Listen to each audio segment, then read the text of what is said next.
and welcome to a new episode of When Power Podcast. I'm here today with Latanya Mapp Frett, former president and CEO of the Global Fund for Women, a public foundation that supports courageous activists who are fighting for justice and equality in their communities, and current and future CEO of Rockefeller Philanthropy Advisors. We are here today to have a conversation on leadership, feminism, and her book, The Everyday Feminist. So welcome, Latanya, and thank you very much for being with us today on When Power Podcast. Oh my God, it's such a pleasure. I just love the name of the podcast. I was all in when I saw that. So thank you for having me. I know this is going to be a very interesting conversation. I like to take you straight into it with a question that I ask all my guests, and is, what is that you're fighting for today? Yeah, no, it's a great question. And I have to tell you, I am trying really, really hard to continue to fight for just a little bit better of a world to live in. And it's been interesting for me to think about what 2024 will hold, and with all the changes that I've made. And one of those things is that we shouldn't have to fight so hard, but if we're going to fight, then God knows when I leave this world, I want it to be just a little bit better than where I found it. And so for me, it is this continuous, small step-by-step perseverance that is required in order to get us to something that looks more like equity and equality and less like division and war. And even if that's just a tiny, tiny step, then that's what I'm going to fight for this year and every year that I have left on this earth. Well, this is just by hearing this, I'm already feeling empowered and so powerful that we have a woman like you fighting a fight like this. And I'm so happy to amplify your story through this podcast.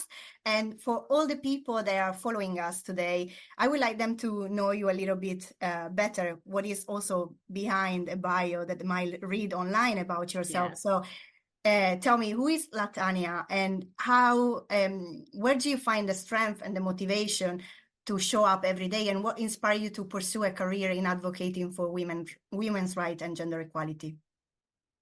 It's thank you for the question. It's I never really thought about it as more of like a motivation. It was more just like my duty. It's like when you wake up in the morning and it's like you have to be thankful because you woke up this morning.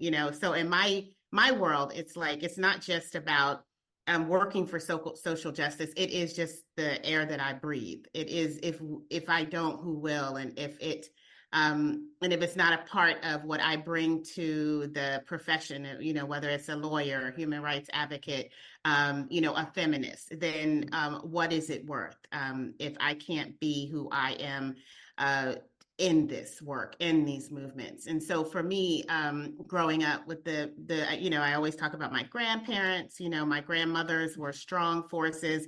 My sister just talked about it over the holiday break, as I have both of them in me. One grandparent who, my Nana is very soft and humble, and everybody loves her because she gives hugs, and she cooks for you, she bakes for you. And then I have another grandmother who is, much more of a stronger entrepreneur, has gone through a lot of things in her life, particularly racism in the U.S. And how she's had to navigate that for her and her children. So she's much more staunch. She's a businesswoman. She gets up at a certain time of day. She achieves this, and that success is what drove her. And my sister said, I have both of those things in me. And that combination is what makes me who I am. But I will say the inspiration for the Everyday Feminist, I had this, a beautiful opportunity to work both for the United Nations and then as a foreign service officer with USAID, which allowed me then to live in, to live in 15 countries, but visit many more across 4 continents. And it meant that I was able to meet in every single one of those countries the most amazing women fighting for gender justice. And as you know, every country has different issues that they're fighting for at different times. And so to be able to reflect on that in this book, The Everyday Feminist, what women were doing, whether it was in Iraq or Sudan or in the US, how that affected the work that I was doing and how it actually supported an agenda that puts me where I am today, whether that's at Global Fund for Women or now at Rockefeller Philanthropies. And so that inspiration, you can't pay for, right? It's just being in the company of women who want to, again, do just a little bit to make their families better, their communities better. And that inspires me because I know that, I feel that, I want that too. And so it's easy to lift up there, just like you're doing, to lift up their stories, to lift up the experiences we had in a small fight to make something just a little bit better wherever we were in the world. Mm. Well, I agree, and I think the more women I interview, the more I realize the inspiration and the people we are today lies in our roots, whether it's grandmothers, mothers, and it's always, on the woman side of the family, there is always these strong personalities that shape us into the women that we are today. And I think it's beautiful that we live up to what they gave us, not just, in terms of DNA, but also ideas and the courage to fight for something that has a meaning, That's right. And as you say, even traveling around and meeting a lot of inspiring women, as a journalist myself, I done that quite a lot. And I don't know, I'm not even able to count all the inspirational stories that I heard. That's right. And that's a blessing. That's such a blessing. Yes. Exactly. When they say that your network is your net worth, but in this case, it's also your inspiration and the reason why you do what you do every day, and you have the energy and the passion to get out of bed. Completely. And it sounds like I don't know if you have kids yet, but it's like I have an 18-year-old and a 24-year-old. And right now, I mean, there's years of, of course, the little years, the middle years, the older years, the college. But right now, my real emphasis with them is find your passion. Find the thing that makes you get up in the morning and you don't feel like you're going to work, but that this is what you do. This is a part of what you do.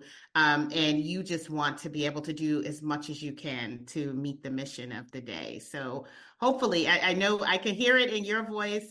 It's certainly how I get through every day. And I just hope that more and more of us in the world are focused on that, what I call feminist spirit of just, struggling for justice wherever you can find it.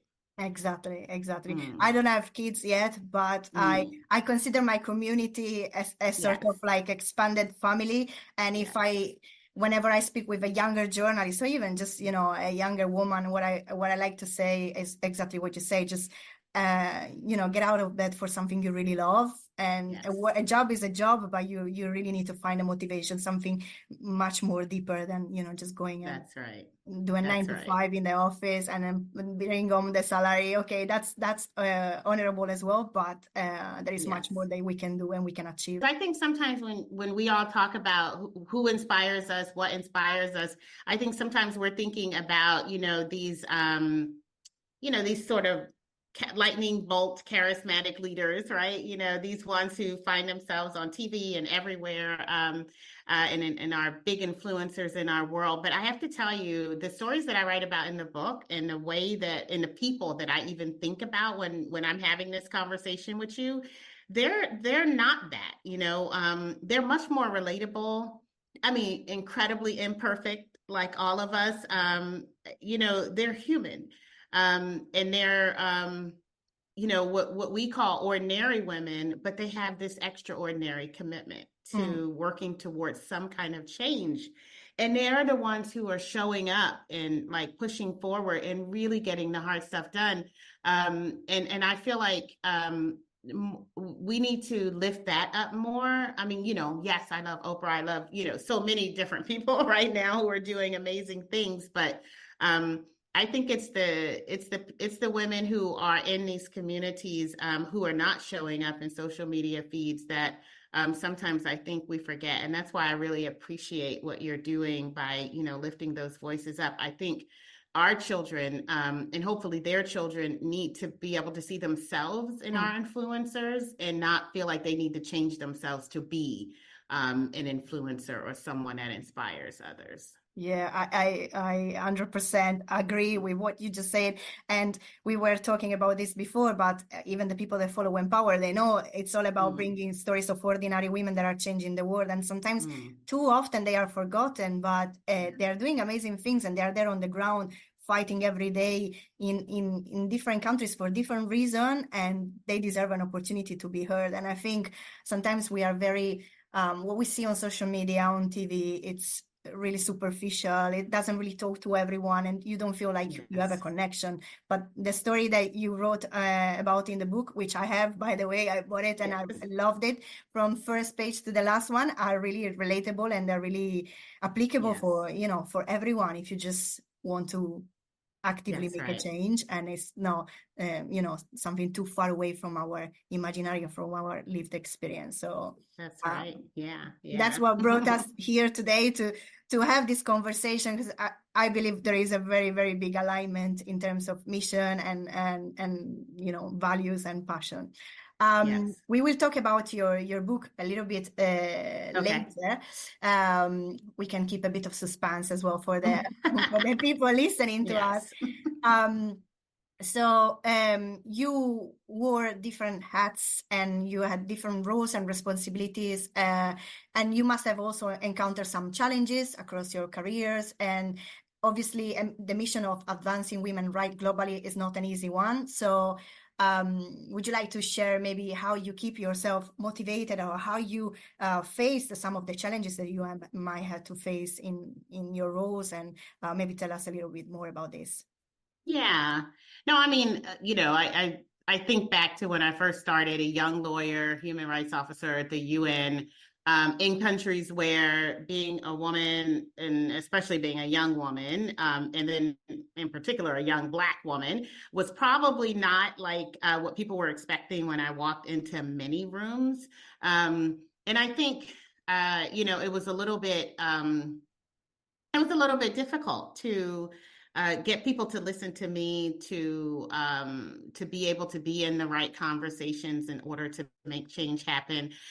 You know, and you know, you can imagine that's me working at the United Nations. Imagine these women in countries where their own leadership will not listen to them about things that's happening in their community. And I felt like these, you know, these challenges were, I could overcome them, but I did oftentimes need to have the comfort of the sisterhood. I think that's the thing that has made it work. And so it is always having this group of, a small group of women who, and intergenerationally, for me, that's been how I've been inspired. So, you know, usually it's an older woman that would advise me, and then a couple that are my age who are going through similar things, leaders in their own groups, maybe not in the same sector, but then also having some young people who were fearless and, you know, didn't even understand what I was talking about, you know. That has always been, for me, wherever I move, been extremely helpful in getting through. I think sometimes it's lonely when you start rising in some of these organizations as well. So I've had to use that same template, if that makes sense, when I move into like CEO and, you know, executive director positions, is to make sure that I have people around me who will tell me the truth, who will advise me when I don't know what to do, who will keep me up when I'm feeling down, and who will keep me real, you know, like, you know, not tell me lies about whether I'm doing okay or showing up enough or doing things that are actually helping. And so for me, that has been the way to get through challenges, is to do it in community. And I see, you know, how lonely it can get, not just for myself, but for other leaders, women leaders, and how they have to bat against some of the misinformation. And, you know, I was thinking about the former president, or was she Prime Minister of New Zealand, Jacinta, and like how incredibly lonely that must have been for someone that was just so incredibly effective at her job, and then to step down because you really need to focus on what's really important for you. I've been there at those times when I've had to make choices for family, that I, was just kind of annoyed that my male counterparts didn't have to make those same kind of choices, right? Yeah. So it's been a wonderful ride, let's just say, but not without its challenges because of, my race, my sex, my age, and those are the things that I want to make better for those that are coming behind us, right? So that they don't have to make those same kind of choices, and or that they can bust through those glass ceilings without feeling any problem, knowing that there's going to be sisters on both sides that are going to help them get through. Community is a thread in this beginning of 2024. I don't know for you, it always has been, but there is a lot of talks happening on the importance of community, acknowledging, the support that we receive from our teams, even in our corporate jobs or companies. Absolutely. We couldn't make it on our own. We need the support of the network of the people around us. So really important to remember this. And you know what else the network does? It reminds you, because like when we were starting this year, I mean, a lot of us are just looking at the trouble of the world, right? The things happening in Gaza and Sudan and other parts. I mean, hell, I'm in Memphis where the gun crime is like insane. Everybody has a gun, everybody. So, that's kind of, we can get caught on that, or we can look, at the broader structure. One of my colleagues from Atlanta sent me an email that talked about, and you may have seen this, this little meme, but it's what is getting better for women in the world, what is not getting worse in the world, and where there are some opportunities to change things. And so when you sit in a little bubble and you don't look broader, it may look very much like we're in a really, really bad situation. But then when you look broader, you're like, well, things are changing. There are some really good things happening around the world, a lot to celebrate. And so for 2024, I'm really trying to lean into, that version of the story, because it keeps me moving forward. Yeah. And talking about leadership, as a leader, what do you think are the qualities that are essential for driving positive change, especially when we talk about women's right field? Yeah, no, that's a really good question. I do, I'm one of those, and I'm gonna take you back a little bit because, I'm in the US and we're looking at this potential candidacy of Trump again. And remembering that he won his presidency against a female candidate. And what was even worse was that the thing that tipped him into a successful win was the white woman vote here in the United States. I mean, not to say, white men voted for him, but we expected him to have a large white male followership. What was unexpected, and Black folks just certainly, voted for Hillary Clinton in big ways. I think the Black woman vote was close to like 98.9% for Hillary. But that really got me, this it was a white woman running, and white women didn't, fully support her. It was a large, it was just boggling, mind-boggling to me. And so when I think about how we need to really move forward, is I think there has to be some understanding of how we look at ourselves, because I don't think it's just a matter of they found the other candidate better. I think there is some, and I could be wrong, but I think there is something about what women are taught about who they are that we need to work on. And so in the power that women who actually know themselves and are fighters for social justice. I mean, you've seen it, the Me Too. I mean, we can go down the list, right? Of women who actually know themselves and have dedicated themselves to the fight for justice, how powerful they are. And that's a battle not against the world, it's a battle against ourselves. The thinking that we've been taught that we can't change the world. And so I think there's a lot of work that we have to do with ourselves and how we see ourselves fitting into a greater narrative of change, of peace, of prosperity, of abundance, as the leaders because I do think that that is where it's going to happen. And if we ourselves continue to think and accept that we're not worthy of a presidency, or, oh, it's not, you don't want a woman running the country, that kind of stuff, then we're just going to waste time and set ourselves back so much. So I'm really thinking about how we as women actually battle, because you talk about what we fight for. How do we get past these narratives of us being less than something incredibly transformative, so that we can do this work, because we know we're good at it, but we just have to be able to convince ourselves that somebody that looks like us or similar to us can also do it, because sometimes we think we can't. So true. And I think what is important in this case is representation, which is something that it's truly missing. And it goes back as well to the stories that we mentioned before. If you don't see it, you think you cannot be it. You don't have an example of what are the possibilities that are open for you out there. So I think this plays a very important role in the way as well women are perceiving themselves.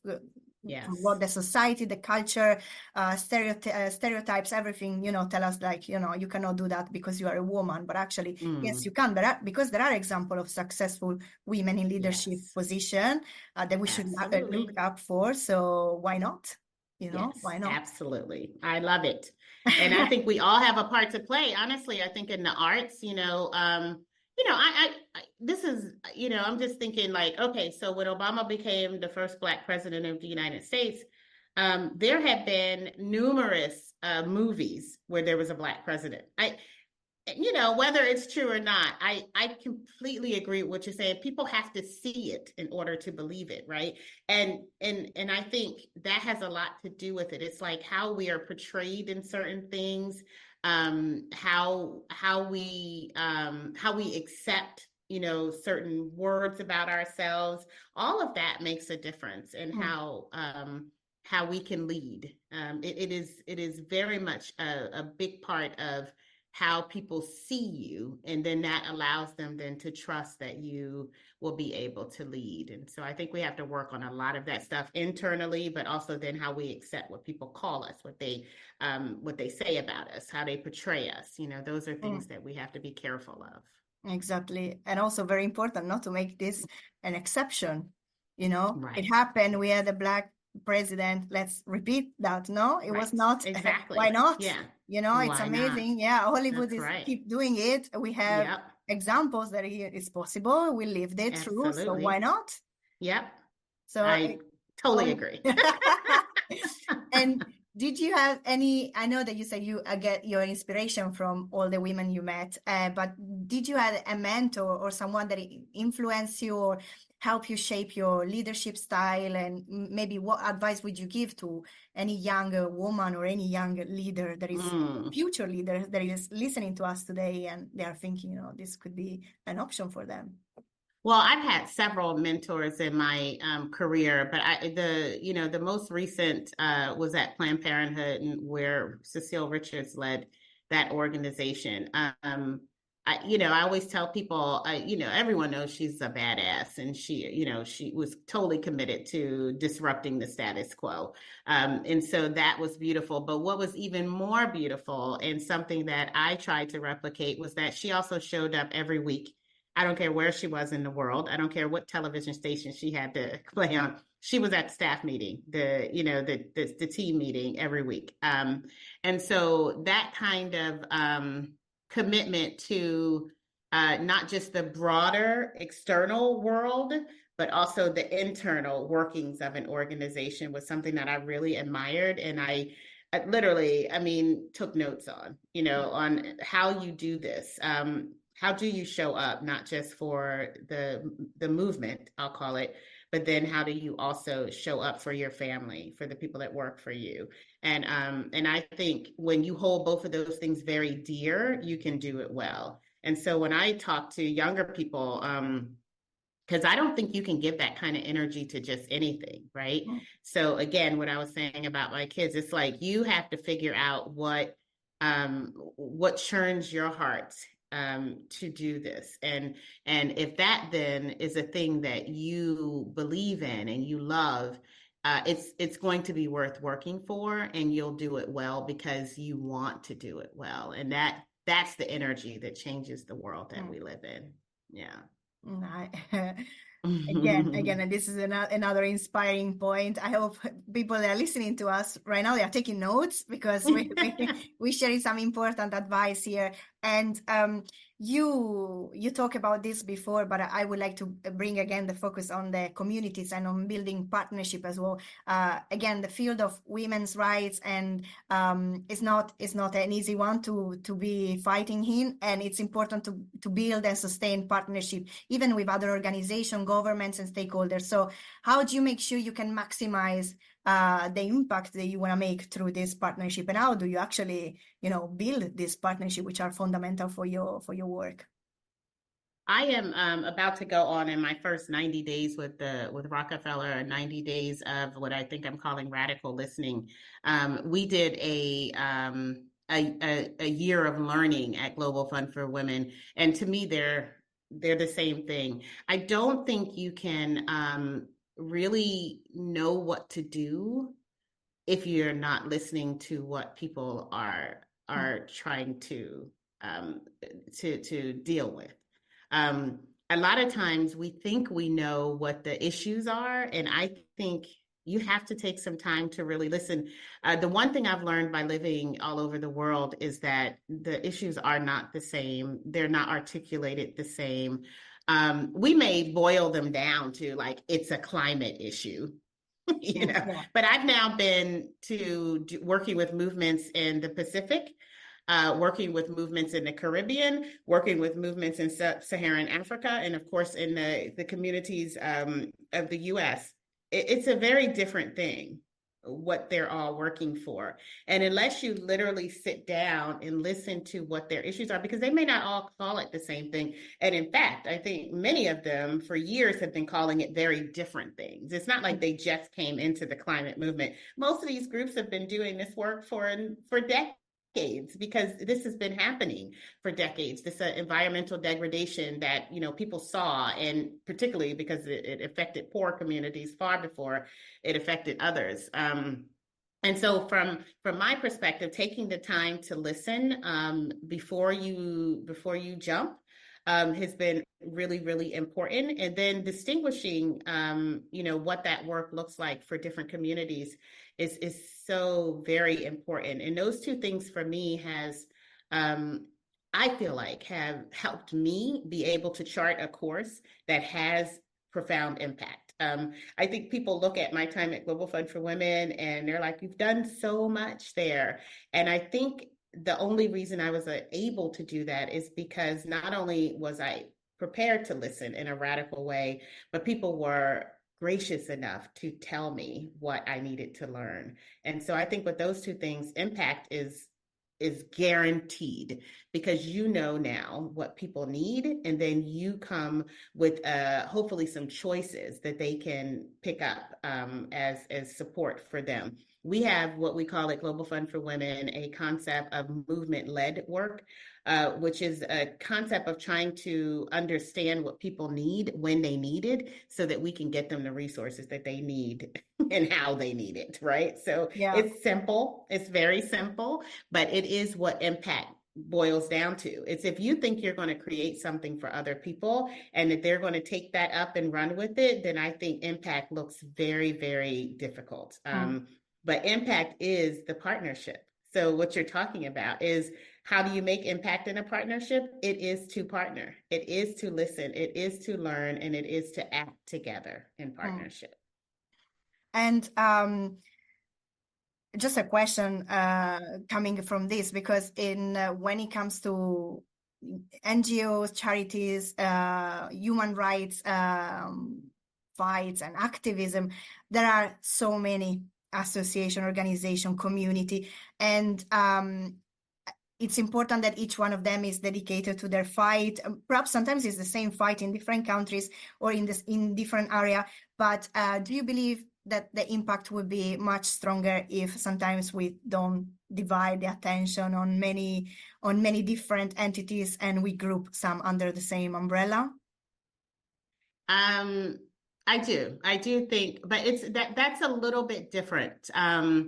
So impact in the community to me is the is the success that we're looking for. Mm-hmm. So it's very difficult to show impact at a global scale. I know sometimes we like to believe it and we cobble numbers together, but if the people can't feel the impact, then there is no impact. I don't care how you statistically show your numbers. One of the things that that I created with Global Fund for Women is an accountability program with UN Women and the Generation Equality Forums that happened in 2021, I believe. And part of that was to say, you can't have governments or corporations, multinational corporations, say and commit to something. And then when you ask them if a year later, if they've actually done that, did they have impact? They're like, yes. Mm-hmm. we had impact. A lot of them will just say stuff like, oh, we committed $1 billion and we spent $1 billion. And you're like, but is that impact? And so what we asked is, and what we've gotten support from other donors to do, to partner with us on, is actually ask the people who are impacted by the challenges of the day. So if we're talking gender justice, let's just say climate justice, violence against women, who should we be asking if that impact is happening? Has there been impact? Have you felt any change? We should be asking the people in the communities, the people that are actually the recipients of those challenges and trying to deal with them. And so we actually started a program where we now have built some capacity among organizations, research, and otherwise around the world to actually answer the question. So I don't know, let's just use an example. Government of Sudan said that they're committing $10 million to, violence against women. Then the question is not to the Sudanese government, did you spend that money, which is impact, but it's to the women. Did you feel any change because of the money that was spent? And so I think if we start thinking about it that way, I think impact will start to have a new meaning. In the women's funding world, we get tired of the word impact because the way that people are using it actually has nothing to do with the communities. It has everything to do with numbers and dollars and cents. And what we're trying to overemphasize is the impact it has on the people who are experiencing the challenge. And so I think we have to just be laser focused on what impact means and ask the right people whether impact has happened. Thank you. This was not a planned question, but I had curiosity because I've been speaking with many activists as well and organizations here in the UK, and sometimes maybe they're on a smaller scale, but the sensation that they have is sometimes there are too many entities focusing on the same issue, and maybe gathering them together to make them stronger, to have a bigger and more important impact rather than just, I don't know, ticking the box of, yes, we did this, we used this money, we implemented this, but actually then people on the ground, they're still not seeing any results. So it's a bit depending obviously on the field where you are, but getting together, like we said before, having the support of your community obviously will make the effort bigger, and the changes will be more efficient as well, I think. I guess, and I agree. And I know there are, like when I was with Planned Parenthood at PPFA, I think when we went in, there were like 200 and something affiliates in the US. And then I ran the global side. So, the international side. But on the domestic side, that went down to something like 60, over a period of like 10 years. And certainly there was some strength in that, sort of, collaborating and partner on the back end while still being a local partner to their communities. And I think that was brilliant. It went off, and it probably would, for folks that are saying this, it would probably be an example of how that can, could be a model for how we work with NGOs so that they can come together. But the reason I talked about impact to the community and how we hold ourselves accountable to the community is because the question is not how many organizations are doing the same things with the same communities, but what is the impact they're having on the community? And so this is a question I'm saying we have to ask to the community. It's not just a numbers game. It's not just a efficiency game. It's about, are we actually addressing what the needs of that community are? So if we talk about survivors of sexual abuse, it is not a think tank, Bridge Banner, or, McKinsey or something that needs to decide, oh, if all of these 20 organizations came together, put all their money together, then they'd have a bigger impact. No, the question is to the community of survivors is, are these organizations in their current format actually, helping with the resources that you need as survivors, or would you think some other kind of format? And I know that for years, and hopefully that's changing, asking those questions, would be termed as, well, they don't know, we're the experts. And I push back on that, because I absolutely, my mother was and I think if you read the book, you saw, actually experience violence and, domestic violence. And I look at how she's turned herself around, and there are millions of her who can right now tell you, how that happened, what was useful for them, how that looked, what didn't work for them. Mm-hmm. And I think if we just try to lean into that more and stop considering ourselves experts and think of ourselves more as facilitators, think of ourselves more as conduits, amplifiers, and even, to me, leaders, right? Because that's mm-hmm. to me what a leader does. And ask those questions and listen to the answers and move based on what we've learned. I think we'd have more accountability, and it actually makes those kind of decisions of what I just said around Planned Parenthood happen, because your drive is not some artificial definition of impact, but your drive is how accountable you are to the communities you work for.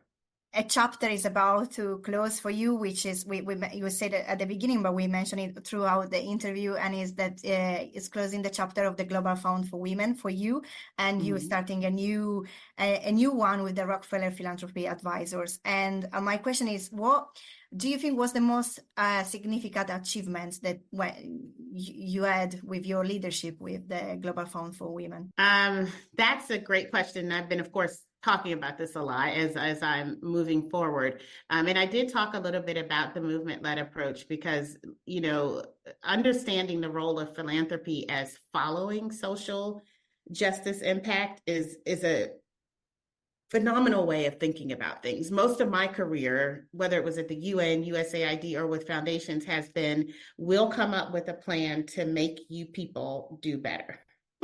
And just that, I'm almost 30 years in this work now.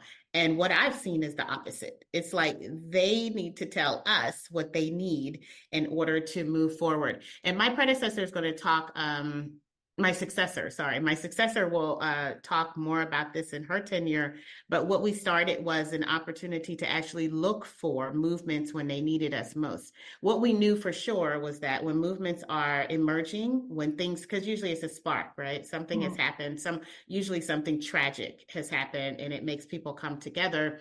And they take to the streets, they take to their leaderships, their parliaments, their governments, to try to change something that has happened. When those things are happening, usually the organization hasn't been formed yet, right? It's a issue happening around. I mean, it happens everywhere all the time, to be honest. But when it's happening, that's when the input of resources is the most useful, to try to get them from emerging mass kind of work that's happening and organizing to something that then can be sustainable and continue that work and asks for a particular outcome. And in order to do that, you do need resources, but it's also at the same time that none of those people are actually sitting down, going online saying, well, who's funding this kind of stuff, right?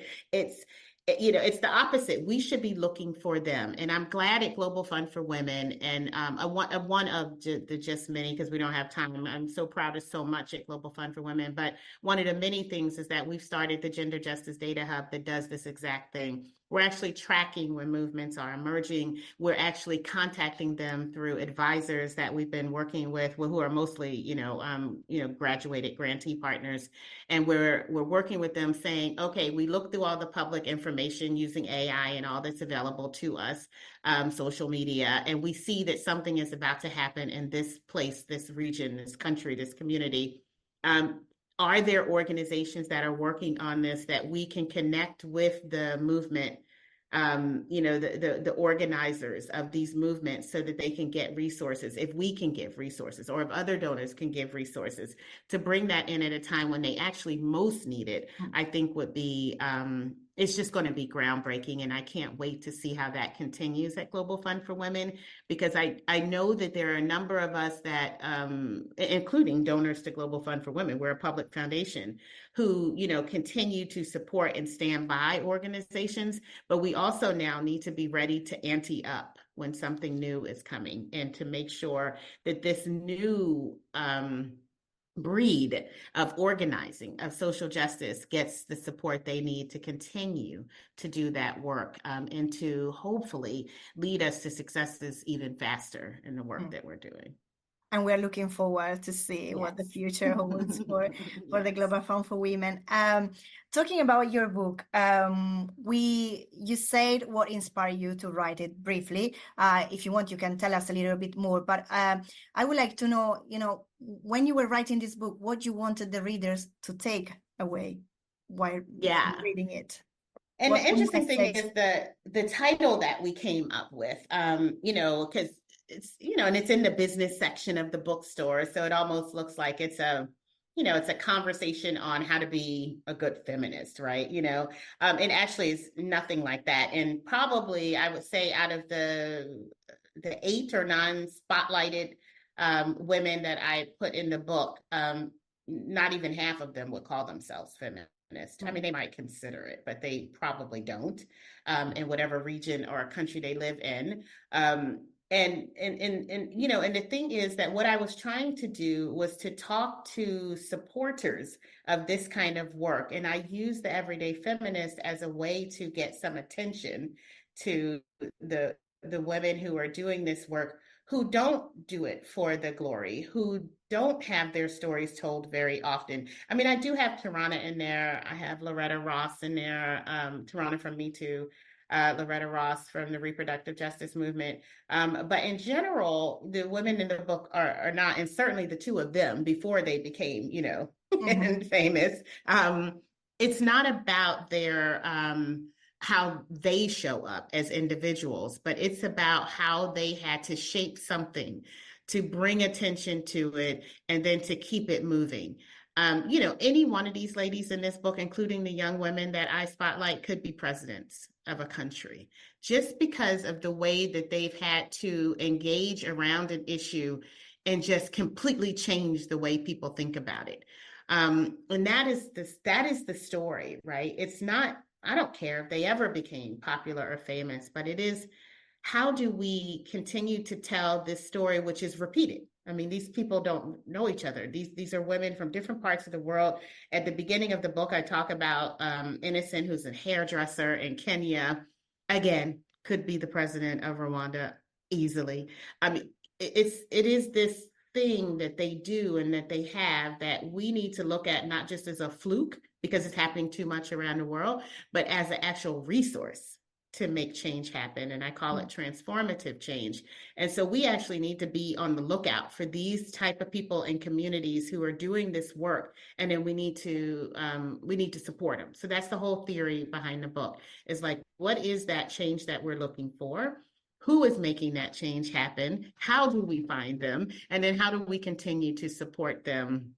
Not at so minimal level. And I talk about things that stop us from doing this too, right? It's like this whole concept around only funding people or that look like you, or thinking people in the global south are not as educated, or all of these kind of ridiculous things that we've had to overcome. But really trying to truthfully partner with communities and the leaders, and particularly women leaders in those countries, to make sure that we're I'll even use making a impact that is sustainable. I'll use those words. I think it's a really beautiful book, and it's also a very interesting perspective on feminism, to try to reframe it a bit, as I believe in the past years as either being stereotyped as feminists are just ugly women that they are arguing with everyone. And it's just to make it look, as you say, not everyday feminist, like everyone can be. And we are not feminists because we hate men or we hate we are Has feminists nothing to do with because we that. have a Yeah. cause that we want to fight for. And Yes. it's Yes. beautiful for that. It's just a different narrative, Thank a different you. perspective. I Thank truly you. enjoy it. And if none of the people that is listening to us today, if you haven't read it yet, please give it a try. Thank you. And it's a beautiful book. So thank you Thank for sharing your network and the women you met with us and their incredible stories. I think it's quite inspirational. Thank you. Writing a book is not an easy thing, I guess. No, and not while you have a day job like the Global Fund for Women, right? Exactly. So what's your secret? And no, maybe not the secret, but also what advice would you give if someone that is listening to us today decided, I would like to write a book, and with a full-time job so important like the one you had, share something for us. Well, listen, if I had to do it over again, I would probably do it differently. I was probably I call it my sort of COVID brain fog, So things like went crazy. I've had a career where I've had the pleasure of being able to travel all the time. And it just suddenly stopped, right? And so then, I've spoken to some of my colleagues at other organizations who felt like a book was a really good way of highlighting the work of an organization. And that's how it kind of got started, that little seed in my head. And I'm like, okay, well, I'm gonna write a book. I've never written a book. I just kind of jumped in without thinking, went out, got a publisher who gave me like maybe a 11-month deadline to get the book in after we kind of discussed everything. And then I said, well, I'll take weekends and I'll do it. And the closer I got to the deadline, I was like, nowhere near finished. And I will say the thing that maybe put me over the hump was a couple of things: having the support of the board of the Global Fund for Women, and particularly the chair, who offered up a sabbatical, a 3-month sabbatical, a month of which was at the Rockefeller Foundation Bellagio Center in Italy, of which the residence program there for artists, which include authors, was an opportunity to get support from a small group of people. I think we were 12, no, maybe 20, who offer you advice. Some of them had written like 20 books, right? So they knew the process. And so it really was trying to, meet a deadline. I don't recommend doing it that way. It was very difficult, but I do recommend finding artist residencies like the Rockefeller Foundation. It was just such an incredible experience to have the gathering of expertise that I had, that I was able to enjoy, and just some time off to do it. You do need that. It's impossible to do while you have a day job. But the other thing I would say is I think a lot of people do it the way of actually writing and giving yourself the time and space to write, and then go look for a publisher, and then you can clean it up and stuff, but you've put, your sort of, all your love and energy into something over a number of years. And then you found the publisher, and then you started to move it into the world. That's probably a much easier pace, but I'm an everyday feminist. I was like, I can do our this. way. The hard way is the better way, and I jump right in, and I don't regret it. And sometimes I even pick up parts of the book and wonder, how I did it in the space of time and with the things that were on my plate. But I have to, and I am a spiritual person, so I have to think it was just God's way of putting something down that was important, not just for me, but I think for my organization and for the world. And are there any future projects or initiatives that are related to the book that you maybe would like to share or explore with us today? Is there going to be maybe another book, a second volume? Well, here's the funny part. Stories? I said, so now I'm almost a year into the release date. So March 8th, and we're going to have a big celebration over at the City University of New York. It actually launched over at Columbia University, where I teach. But now we're going to have the sort of 1-year anniversary as a much larger event over at the City University of New York. And I was thinking the thing I would say at that event was that I'm never going to write a book again. But the closer I get to the event, the more I'm like sort of taking that out of my lexicon and changing, my theory. So maybe there's something else in me. It would certainly be after I retire. I do value what it has done, the conversations it started, the opportunity to meet so many amazing people around the world, to have a discussion around what everyone knows. Once people understand what it means, everyone relates to it because they know it's true. I don't care if it's just the PTA, what we call the Parent Teacher Association, that's led by this amazing, maybe even sometimes obnoxious woman, right? But Yeah. that's getting this amazing stuff done, every year, delivering, that everyone understands it. And I think there's a relatable way of talking about it so it doesn't sound so distant, and that feminism doesn't sound like it's a sect of people that's out there, like you said, hating men and arguing points around gender, and focusing on things that maybe are not so like pronouns and stuff, but rather everyday things that people are dealing with around the world. So Well, maybe. let's see. Maybe I Let's don't know, see. in 5 years' time, we're gonna have another Yeah. conversation on your That's next right. Yes. book We'll be or talking about your book though in oh, 5 years. maybe. Let's see. Let's see. I always had an idea that I wanted to write a book. And actually, my dad keeps telling me he wrote a book himself. He keeps telling me, when are you going to write yours? And I said, it's not Yes. time yet. So let's see. Let's see. Let's Let's wait see what for 5 years brings. Yes. And Let's all the see. stories from your podcast might make a book, right? Why not? Why not? Yes. What are you most up for the future of feminism and the feminist movements in general? We're going towards the end of this conversation. I want to finish on Yeah. Yeah. or even more positive and inspirational.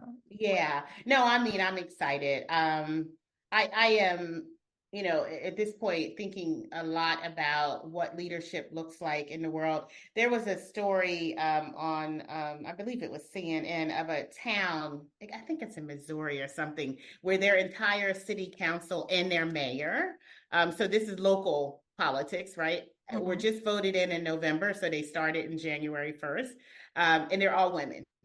And so I'm like, this is going to be exciting. Like in many countries, they have like these quotas and stuff like this. None of that, they just were voted in, they won. And they weren't like sort of nominated by someone because they had to nominate them. So I am just very interested in what's going to happen with this all sort of female council with the female mayor, and what differences you can draw from that. So from my perspective, it also, you probably know this though, this year is the first year in history with the most elections, national elections happening, right? So I think it's like 64 or 65 of them. And so I'm really interested in political leadership this year.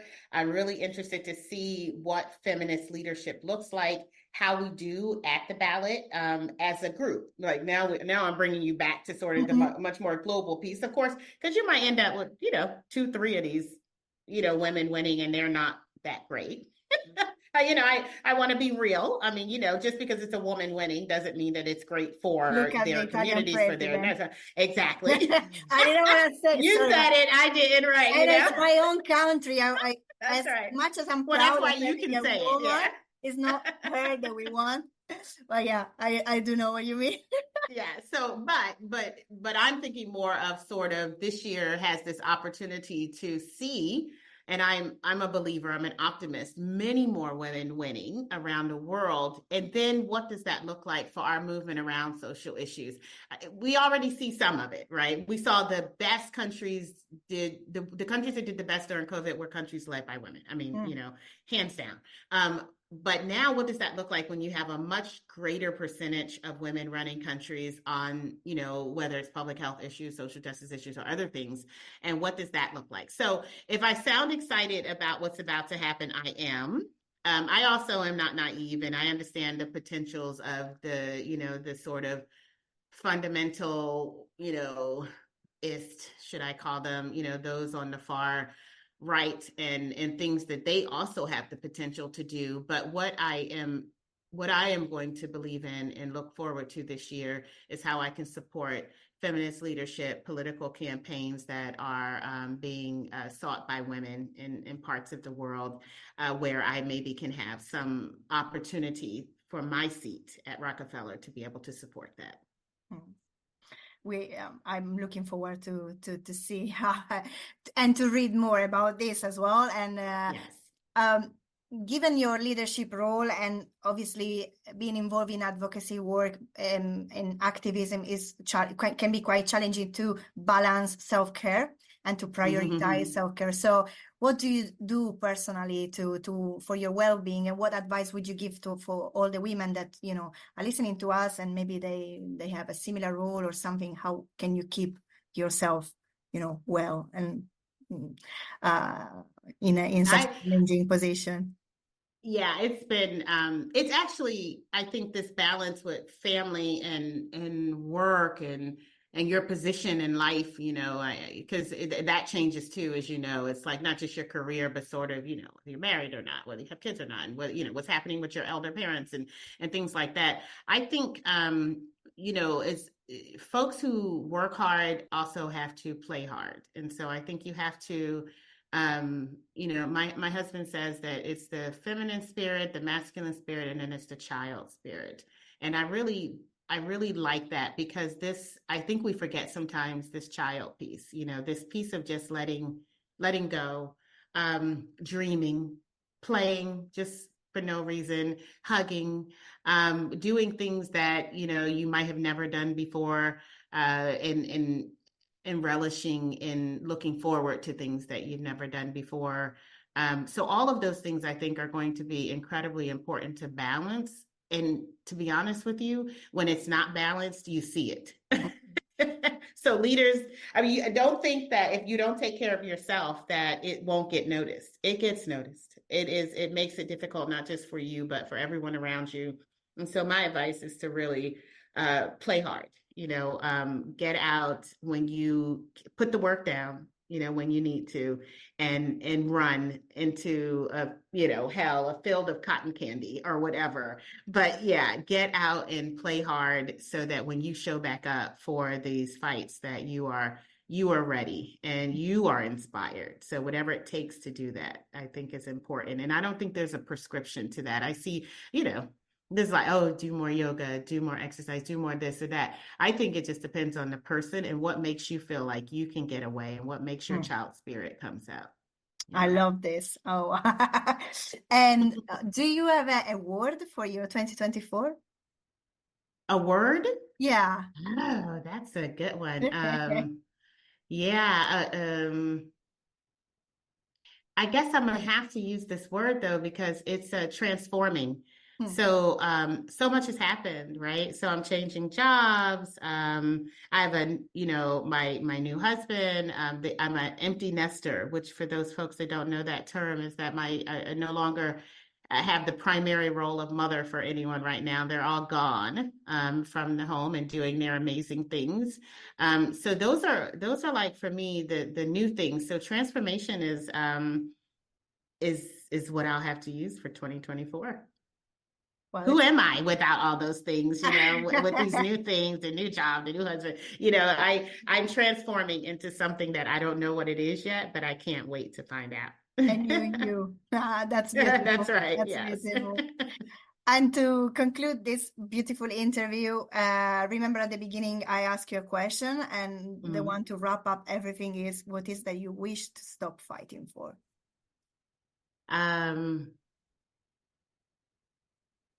That's a good one. I wish to stop fighting for identity and, you know, issues. So I know that sounds kind of weird, but the beauty of intersectionality, we talk about it a lot, right? You know, sort of these things that make people human, really. And we talk about it in the feminist movement enough. So you have like these, you know, counterbalancing identities, and those intersections then are often seen as challenges. I would love to stop fighting against that and actually lean into it. I think having, you know, like an incredible array of both identities and intersections of those identities is what makes us such rich communities. It's what makes us incredible people to talk to. It's what makes us like better than a social media account. Those are the things that I want to stop fighting against. I have these multiple intersections, and I think the intersection of them is what makes me beautiful. And so I wish we would stop talking about it like it's a problem, and start leaning into it as more of a desirable condition. I love it. I love it. Well, what a beautiful way to end this conversation. Well, it's not end. I think it's a to be continued. Let's see, in Yes, 5 years' time, find us You'll have here to bring again. us all together as a group, and we Why get not? to Why hang out with not? each other. That's right. Yes. Well, Yeah. it was truly a pleasure to have you here on When Power Podcast, Latanya, today. I truly enjoyed this conversation. I hope everyone that listened today and tuned in, you had fun with us, you discovered something new, Yes. and you feel inspired as I am. So thank you very much for being with us. And thank you to Win Power. Thank you for doing this. I think it's so important.